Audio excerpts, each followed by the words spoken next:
Have you ever met someone who looked quiet, ordinary, maybe even fragile, until life revealed who they really were? This is not a story about revenge. It's about respect, the kind that must be earned, even when it comes too late.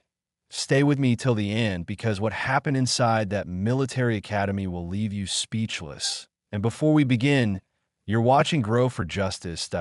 If you believe courage deserves respect, make sure to subscribe and tell us in the comments where you're watching from. Now, let's begin. The Naval Cadet Academy in Virginia was known for its toughness. Every year, hundreds of young recruits arrived with dreams of honor, glory, and pride. But behind the polished boots and perfect salutes, there was something darker: ego, arrogance, and a quiet cruelty reserved for those who didn't fit in. When a new batch of recruits arrived that spring, everyone noticed the same thing. Among the sea of teenage boys and young men stood a woman, tall, silent, in her mid-30s. Her name was Alyssa Grant. She wasn't there to command. She wasn't an officer. She was listed simply as a civilian instructor, assigned to teach basic tactical skills to cadets. No one knew where she came from. She didn't talk much. She didn't smile. She carried herself with quiet discipline, walking like someone who had seen things that no textbook could teach. The cadets didn't take her seriously. How's she going to teach us tactics? One of them laughed. Maybe she's a desk officer, another whispered. Alyssa heard the whispers, but she didn't react. She never needed to explain herself. Not anymore. For the first week, the training went as expected: morning drills, field exercises, obstacle courses. Alyssa kept her instructions short and efficient, but the cadets kept pushing boundaries, rolling their eyes, snickering when she turned her back, and deliberately ignoring orders. The tea all came to a head during a simulated hostage rescue exercise. Alyssa had divided the platoon into two teams. The goal was simple: infiltrate, locate, extract.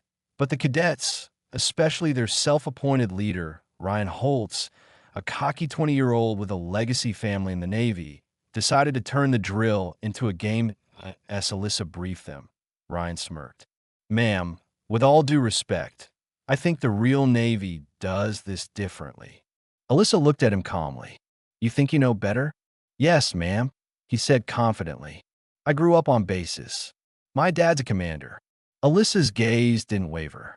"Then your father should have taught you the first rule of combat: never underestimate your opponent." The team snickered again. She simply said, "Let's begin." Within 5 minutes, Ryan's entire team was dead. Alyssa had vanished into the trees like smoke, reappearing behind them one by one, marking them with training paint rounds that hit with precision. When it was over, she stepped out of the shadows, untouched, calm, her weapon still warm in her hands. "You all failed," she said quietly. Ryan's pride burned red. "That wasn't fair. You ambushed us." Alyssa nodded. "Yes. Welcome to combat." The humiliation didn't sit well. That evening, the cadets whispered plans to get even. Nothing cruel, just pranks, they told themselves.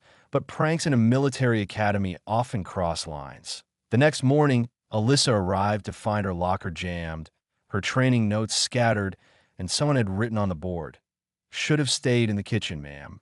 The class laughed when she saw it. Alyssa said nothing. She erased the words, took a deep breath, and started the day's lesson. But that night, something inside her shifted. Not anger, just resolve. 3 days later, the commander of the academy announced that all cadets would participate in a surprise endurance and field operation, one designed and led by instructor Grant herself. The cadets groaned. Ryan rolled his eyes. "She's going to make us crawl through mud again." He had no idea what was coming. The exercise began at 0500 hours. Cadets were dropped in the wilderness 20 miles from base, given only a compass, a knife, and a radio. The goal: return to the extraction point by nightfall. Alyssa moved like a ghost among the trees, unseen but everywhere. Every mistake they made, every lazy step, every careless sound, she was there to correct it, or to exploit it point one by one. She captured the overconfident cadets, tying them up with their own gear and marking their coordinates for the rescue team of BY noon. Only Ryan's group remained. They were exhausted, covered in mud, hungry, and irritated. Suddenly, they heard a noise behind them. Soft, precise footsteps. Ryan raised his weapon. "Who's there?" Alyssa stepped into view, her face streaked with camouflage, her eyes cold and focused. "Still think you know better, Cadet Holtz?" Ryan glared. "You've been following us?" "For 6 miles," she said. "You left footprints the size of a dinner plate. I could have taken you out 3 times by now."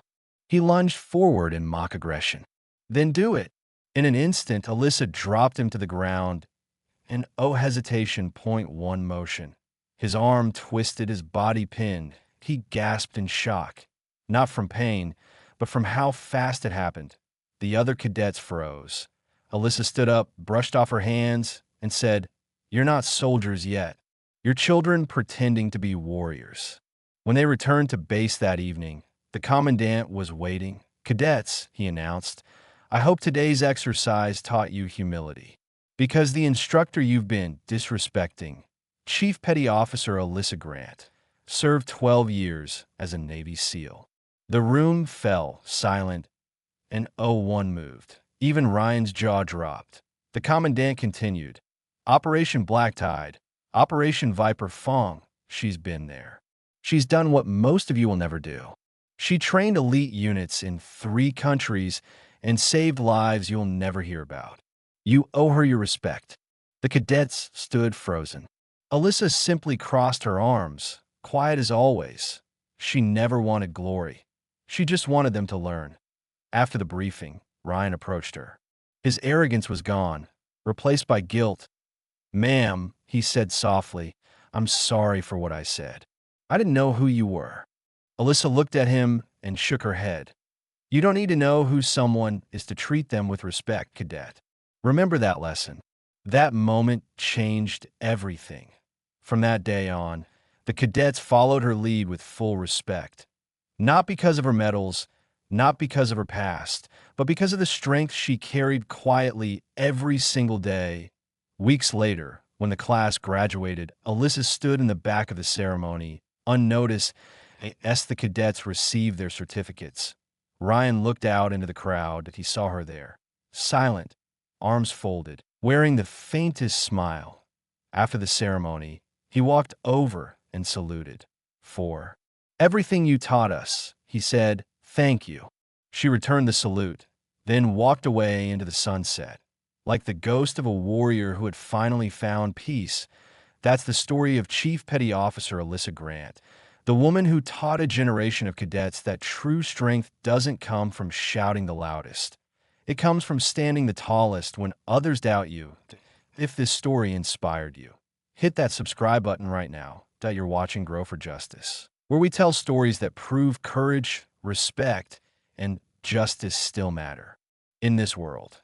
And before you go, tell us in the comments, backhand index pointing right, where are you watching from? We'd love to know our community from around the world.